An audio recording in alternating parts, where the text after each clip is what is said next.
எல்லாருக்கும் வணக்கங்க. நம்ம கலச மீடியா சேனலில் நிறைய வீடியோக்கள் பார்த்துருப்பீங்க. கண்டிப்பாக உங்களுக்கு பிடிச்ச வீடியோவாக தான் இருக்கும். பயனுள்ள வீடியோவாகவும் இருக்கும். அதில் எந்த ஒரு ஐயம் எனக்கு இல்லை. இதே மாதிரி இன்றைக்கி நம்ம இந்த வீடியோ பார்த்தீங்க அப்படின்னா, அதாவது சென்னையில் கோயம்பேட்டில் இருக்கிற நம்ம கேப்டனோட ஜீவசமாதி. ஆமாங்க, இது ஜீவசமாதின்னு தான் இப்போ அழைக்கிறாங்க. அங்கேயும் ஜீவசமாதிக்கு உண்டான அமைப்புகள் தான் இருக்குது. ஜீவசமாதியாகவே மக்கள் வழிபடுறாங்க. அது ஏன் அப்படிங்கிறத இந்த வீடியோ ஃபுல்லாக பார்த்தீங்கன்னா உங்களுக்கே தெரியும். வாங்க தொடர்ந்து வீடியோ பார்ப்போம். கேப்டன் நினைவகம் பார்த்தீங்கன்னா, இப்போ கேப்டன் ஜீவசமாதி அப்படின்னு தான் இப்போ எல்லாம் அழைக்கிறாங்க. தினசரியும் பார்த்தீங்கன்னா 12 மணிக்கு பூஜைகள் நடக்குது. இன்றைக்கி பார்த்தீங்கன்னா நம்ம போன இந்த நேரமும், அதாவது 12 மணி ஆயிடுச்சு சரியாக, பூஜைகள் நடக்குது. இந்த பூஜைக்கு யார் யார் வர்றாங்க அப்படின்னா, அரசியல் பிரமுகர்கள் வர்றாங்க. இது போக பொதுமக்கள் வெளியூரிலிருந்து வர்றாங்க. கிராமத்திலேருந்து நிறைய மக்கள் வர்றாங்க. அவங்களையெல்லாம் நீங்கள் பார்ப்பீங்க. அவங்களையும் நம்ம இன்டர்வியூ எடுத்திருக்கோம், பதிவு பண்ணியிருக்கோம்.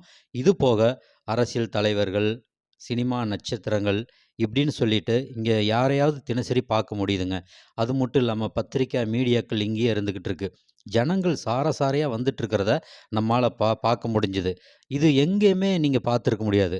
சென்னையில் எவ்வளவோ தலைவர்கள் இருந்தால் கூட அங்கே அது ஒரு பொருட்காட்சி மாதிரி போய் நின்று பார்த்துட்டு வருவாங்க. இது ஆத்மாத்மா வர்றாங்க. இன்னும் இதில் சொன்ன தகவல்களால் இருக்குது பாருங்கள், பேட்டி கொடுப்பாங்க. அதாவது ஒருத்தர் ஃபேமிலியோட வந்திருக்கேன் அப்படிங்கிறாரு. அவர் கடன் வாங்கிட்டு வர்றாரு சேலத்திலேருந்து. அப்படி இருக்கு இந்த ஜீவசமாதியோட உண்மை தன்மையுள்ள ஒரு இடமாவே மதித்து வர்றாங்க. இந்த கூட்டம் கட்டுக்கடங்காம தாங்க இருக்குது தினசரியுமே நம்ம பார்க்கும்போது. ஒரு ஆலயத்துக்கு போகிறோன்னு வச்சுக்கோங்களேன், ஒரு ஆலயத்தில் மக்கள் கூட்டம் வந்துக்கிட்டே தான் வந்துக்கிட்டு இருக்கும். அதாவது இன்றைக்கி நட சாத்துவாங்க, 8 மணிக்கு மேலே நட சாத்துவாங்க, இந்த மாதிரியெல்லாம் இருக்கும் இல்லைங்களா? ஆனால் கேப்டன் ஜீவசமாதியில் நான் பார்த்தது, நான் கிட்டத்தட்ட இந்த ஒரு மாதமாகவே இங்கே பார்த்துக்கிட்டு தான் இருக்கேன். இங்கே கூட்டம் இல்லாமல் இருந்ததே இல்லைங்க. இதுக்கெல்லாம் என்ன காரணம் அப்படின்னு கேட்டிங்கன்னா, அவர் வாழ்ந்த வாழ்க்கை. ஆமாம், அவர் அதாவது எங்கேயுமே பொய்ங்கிற ஒரு விஷயம் அவர்கிட்ட உடம்புலையும் சரி, வார்த்தையிலையும் சரி, செயல்பாட்டிலையும் சரி உண்மை இருந்துச்சு. அது ஏன் உண்மை இருந்துச்சு அப்படின்னு நான் சொல்கிறேன் அப்படின்னா, இவர் பார்த்திங்கன்னா இவர் ஏஜில் இருக்கிறவங்க தான் பாலையா, தெலுங்கு நடிகர் பாலையா எடுத்துக்கிட்டிங்கன்னா அவராக இருக்கட்டும், சிரஞ்சீவியாக இருக்கட்டும், பாலகிருஷ்ணாவாக இருக்கட்டும், ரஜினி சாராக இருக்கட்டும், கமல் சாராக இருக்கட்டும், சரத்குமார் சாராக இருக்கட்டும், அர்ஜுன் சாராக இருக்கட்டும், இவங்க எல்லாமே கேப்டனோட வயசு அவங்க அவங்க அவங்க ஒரே வயசு உள்ளவங்க தான். ஆனால் அவங்களாம் உடம்பை நல்லா மெயின்டைன் பண்ணிக்கிட்டாங்க. நட்சத்திரமாக இருக்கணும் அப்படின்னு சொல்லிட்டு உடம்பை மெயின்டைன் பண்ணிக்கிட்டாங்க. ஆனால் இவர் என்ன பண்ணார் கேப்டன், தன்னோட உடம்பை பார்க்குறதில்ல, வார்த்தையும் சுத்தமாக இருக்கும், உடம்பும் சுத்தமாக தான் இருக்கும். அதாவது தன்னோட இதை மிகைப்படுத்தி அதை வச்சுக்கக்கூடாது அப்படின்ட்டு பொதுமக்களுக்காகவே அர்ப்பணித்தார். நேரங்காலம் தெரியாமல் தூங்குறது, நேரங்காலம் தெரியாமல் சாப்பிட்றது, எப்போ பார்த்தாலும் மக்கள் மக்கள் மக்கள் அப்படின்னு வாழ்ந்ததுனால தான் அவர் இன்றைக்கி அவர் ஜீவசமாதியாக மாறி ஒரு மகானாக இருக்கார் அப்படிங்கிறதுல எந்த ஒரு மாற்று கருத்தும் இல்லை. அதே மாதிரி பார்த்திங்கன்னா இங்கே நிறைய பேர் பார்க்க முடிஞ்சுது. ஒரு சின்ன பையன் இங்கே யோகா பண்ணுறான். அதாவது அந்த யோகா பண்ணுறது ஜீவசமாதி முன்னாடி, அதாவது கேப்டன் முன்னாடி யோகா பண்ணி அவரை அரங்கேற்றம் பண்ணிட்டு போகிறாங்க. அதாவது அவரோட ஜீவசமாதிக்கு சில பெண்கள் குழந்தைய வச்சு பேர் வச்சுட்டு போகிறாங்க. அதாவது கிட்டத்தட்ட ஆலயத்தில் என்னென்னமெல்லாம் நடக்குமோ அதுதான் இங்கே நடக்குது. இன்னொன்று நான் பார்த்தேன், வெளிநாடு போகிறவர் பாஸ்போர்ட்டை கொண்டாந்து ஐயா முன்னாடி, கேப்டன் முன்னாடி வச்சு வணங்கிட்டு போகிறாரு. இன்னொன்று நம்மளால் பார்க்க முடிஞ்சுது, ஒரு ஜாதகத்தையெல்லாம் வச்சு இங்கே பார்க்குறாங்க. அது மட்டும் இல்லாமல் சினிமா நட்சத்திரங்களுமே, உதாரணத்துக்கு இப்போ ஒரு படம் பார்த்துருப்பீங்க, இந்த பொட்டு வச்ச அங்கே கூட இந்த பாட்டை போட்டு அந்த படமும் ஹிட் ஆகிருக்கு. அதே மாதிரி இன்னொன்று, இப்போ நம்ம விஜய், இளைய தளபதி விஜய் பார்த்திங்கன்னா ஐயாவோட அந்த மாஸ்கில் தான் வருவார். விஜய்காந்த் மாதிரி ஒரு ஓப்பன் கொடுத்து அப்படி பண்ணலாம் பண்ணுறாங்க. அவரை வச்சு இருந்தாலும் பல பேருக்கு பயனடைஞ்சார் நம்ம கேப்டன். அவர் இல்லைனாலும் பல ஆயிரம் பேருக்கு பயனடைகிறார் அப்படிங்கிறதுல இதுவே பெரிய சாட்சியாக இருக்குது. அது மட்டும் இல்லாமல் கேப்டனை வச்சுக்கிட்டு சில பேர் மார்க்கெட்டிங் பண்ணிக்கிறாங்க. இது தவறாக சொல்ல வரல.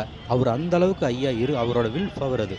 ஐயா இருக்கும்போதும் சரி, கேப்டன் இல்லாத போதும் சரி, அவர் எப்போவுமே மக்களுக்காக பயன்பட்டுக்கிட்டு இருக்காரு. இங்கே பார்த்தீங்கன்னா இப்போது கேப்டன் பிரசாதம் அப்படின்னு சொல்லிட்டு இங்கேயே ஒரு சின்ன பேப்பரில் மடித்து ஒரு சின்ன பாக்கெட்டில் கொடுக்குறாங்க. இங்கே ஜீவசமாதியில் அப்படி தான் கொடுப்பாங்க. அதே மாதிரி அன்னதானமும் இங்கே ஆரம்பிச்சிட்டாங்க. அன்னதானம் ரெகுலராக போடுறாங்க. இப்போ கேப்டன் ஜீவசமாதிக்கு வந்திருக்கிற பக்தர்கள்கிட்ட பேசிட்டு மறுபடியும் நம்ம வீடியோ விடுவோம். வணக்கம். தேசிய முற்போக்கு திராவிட கழகத்திலேருந்து வரோம் நாங்கள். உத்திரமேரூர் சாலாக்கோ ஒன்றியத்திலேருந்து வந்துட்டுருக்கோம். கேப்டனுடைய இன்றைக்கி அன்னதானம் போடுறதுக்காக எல்லோரும் வந்துட்டுருக்கோம். இன்னும் நிறைய பேர் வந்துட்டுருக்காங்க. எங்கள் கேப்டன் கோவிலுக்காக நாங்கள் எல்லாமே வந்துட்டுருக்கோம். ரொம்ப நன்றி. இப்போ இதுவரையிலும் எந்த கட்சிக்காருமே அதேமாதிரி பண்ணது கிடையாது. ஏன் இந்திரா காந்தி இருந்தாங்க, காமராஜர் இருந்தார், அண்ணா இருந்தாங்க, யாருமே நம்ம இதே மாதிரி அன்னதானம் போட்டது கிடையாது. டெய்லி அவர் இருந்தும் நிறைய பேர் பண்ணியிருக்காரு. இப்போ இறந்த பிறகு இன்னும் காலகாலத்து பண்ணிட்டு தான் இருப்போம். ஆமாம், இப்போ நம்ம கோவிலுக்கு தான் வந்திருக்கோம். இப்போ அடுத்த ஆண்டு எல்லோரும் நாங்கள் மாலை போட்டு வரலான்னு இருக்கோம். சாலாக்கு ஒன்றியத்திலேருந்து எல்லோரும் மாலை போட்டுக்குன்னு குறைஞ்சபட்சம் ஒரு 108 பேராச்சு 100 பேராச்சு கண்டிப்பாக வருவோம். நாங்கள் நடப்பயணம் பாருங்கள். இப்போ மாலை போட்டு வர்றேன் அப்படின்னு சொல்கிறாங்க. கேப்டன் எந்த அளவுக்கு மனசில் குடியிருக்காருன்னு பாருங்கள். இப்போ காஞ்சிபுரம் மாவட்டத்திலிருந்து அவங்க நிர்வாகிகள்லாம் பார்த்தா, கட்சி நிர்வாகிகள் இவங்க என்ன சொல்கிறாங்கன்னா, அடுத்த இடம் நாங்கள் வரும்போது மாலை போட்டு வர்றேன் அப்படின்னு சொல்கிற போது அப்படியே கண் கலங்குது நமக்கு கேட்கும்போதே. கண்டிப்பாக அந்த மகன் நம்மளோடவே இருக்கார். நன்றிங்க சாமி, நன்றிங்க. பாருங்கள், இன்றைக்கி ஞாயிற்றுக்கிழமை பீச்சுக்கு போகலாம், பார்க்கு போகலாம். சென்னையில் இல்லாத என்டர்டைன்மெண்ட்டாக எவ்வளவோ இருக்குது. அதெல்லாம் விட்டுட்டு இங்கே ஜீவசமாதி வணங்குறாங்க. ஜீவசமாதி தான் உண்மையான ஜீவசமாதி. நான் எவ்வளோ ஜீவசமாதிக்கு போயிருந்தால் கூட அங்கே சித்தர்களாக இவ்வளவு பண்ணி இது பண்ணியிருக்காங்க, அது பண்ணியிருக்காங்க அப்படின்னு நிறைய சொல்லுவாங்க. ஆனால் அதெல்லாமே செவி வழி செய்தி தான். அது நான் அப்படியே காதில் தான் கேட்டுக்குவேன், அவ்வளோதான்.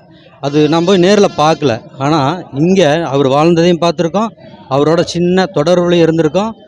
முபாரக் கேப்டன் எங்களுக்கு ரொம்ப பிடிக்கும். அவர் கட்சி மீட்டிங்கெல்லாம் ரொம்ப போயிருக்கோம். ட்ராவல்ஸ் வச்சுன்னு இருக்கேன். எப்படி சொல்கிற, இப்போ ஃபேமிலியாக ஒரு சமாதி பார்க்கலான்னு வந்திருக்கோம். கேப்டனுக்கு பிடிச்ச மாதிரியே முபாரக், அவர் ஜாதி மதம் பேதம் எதுவும் பார்க்க மாட்டார் இல்லையா? நான் இதுக்கு முன்னாடி இன்டர்வியூ எடுத்தவங்களும் அப்படி தான். அது ஒரு இஸ்லாமிய நண்பர் தான். இங்கே பாரபட்சம் கிடையாத அவரோட மனசு போலேயே எல்லாம் வந்துட்டு போகிறாங்க. நன்றிங்க. பார்த்தீங்களா அவங்க நிர்வாகிகளை என்ன சொல்கிறாங்க அப்படின்ட்டு. நம்மளோட வாழ்ந்துட்டுருக்கார். நான் எப்படி பார்க்குறேன்னா, கருடனா பார்த்துட்ருக்காருன்னு நினைக்கிறேன். மேலே கழுகு வட்டம் போட்டுகிட்டே இருக்குது பார்த்தீங்களா, அதெல்லாம் அவர் தான் நான் நினைக்கிறேன். ஏன்னா இப்படி ஒரு மனிதன் உலகத்திலேயே நம்ம பார்க்க முடியாது. அதனால தான் அவர் இருந்தும் சரி, அவர் தவறினாலும் சரி, அவர் இருக்காருங்கிறதான் உண்மை. வணக்கம், நான் சேலம் மாவட்டம் சங்ககிரியிலிருந்து வரேங்க. நாங்கள் கிட்டத்தட்ட எனக்கு 43 வயசு ஆகுது. நான் குழந்தையிலேருந்தே தலைவருடைய ஒரு ரசிகர் தான். எங்கள் அப்பா பயங்கரமான ரசிகர். தலைவர் இன்னுமே நம்மளை விட்டு போனாலும் நம்ம கூட வாழ்ந்துட்டுருக்காருங்க. அவர் பேரும் அவர் புகழும் இன்றைக்கி போல் என்றைக்குமே வாழ்கன மனமாற வாழ்த்துக்கிறேன். அவருடைய அன்னதானம் சாப்பிட்டேங்க. உண்மையாலுமே மனசுக்கு ரொம்ப நிறைவாக இருக்குது. என் குழந்தைங்களையும் கூட்டிகிட்டு இந்த இடத்துக்கு நான் வரணும், இது என்னுடைய ஆசைங்க. இதை யாருமே ஒரு இதாக கோயிலாக தான் பார்க்குறாங்களே தவிர, அவருடைய இனிமே அவர் நம்ம கூட வாழ்ந்துட்டு தாங்க இருக்கார். அதுதான் உண்மைங்க. பிரகாஷ் சார் சொன்னார் பார்த்தீங்களா, அவர் தெய்வமாக இது கோயிலாக தான் வழிபடுறோம், அவர் எப்போவுமே நம்ம கூட தான் வாழ்ந்துட்டு இருப்பார் அப்படிங்கிறது எல்லாமே உண்மையான வார்த்தை. எந்த தலைவனுக்கு இந்த வார்த்தையெல்லாம் கிடைக்காது. நிறைய தலைவர்கள் வந்திருக்காங்க, போயிருக்காங்க, எல்லா ஸ்டேட்டில் எல்லா மாநிலத்துலேயுமே. ஆனால் இப்படி ஒரு உண்மையான அவங்களாம் பஸ்ஸுக்கெல்லாம் எப்படி ரெடி பண்ணிட்டு தான் இங்கே வந்திருப்பாங்க. சேலத்துலேருந்து வர்றாங்கன்னா எல்லாம் பணக்காரங்க கிடையாது. அவர் இருந்தால் எப்படியோ அதே மாதிரி தான். அவர் இல்லைன்னா கூட ஆத்மார்த்தமாக சொந்த காசை போட்டு ஃபேமிலியோட கடனெல்லாம் வாங்கிட்டு பார்க்குறாங்கன்னா இது உண்மை. இது யாருக்கு கிடைக்குன்னா நம்மளாம் அவரை பின்பற்றினாலே போதும். இவர் என்னுடைய ஃப்ரெண்டுங்க.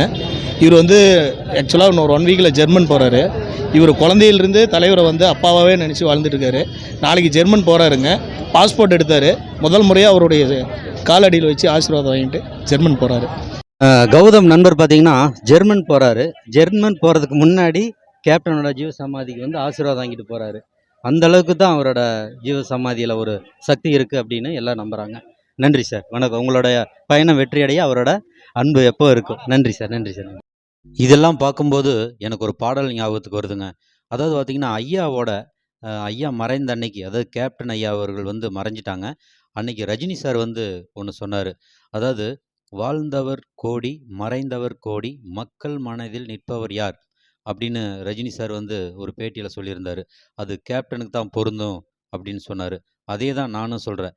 வாழ்ந்தவர் கோடி, மறைந்தவர் கோடி, மக்கள் மனதில் நிற்பவர் யார் அப்படின்னு கேட்டிங்கன்னா எம்ஜிஆர்.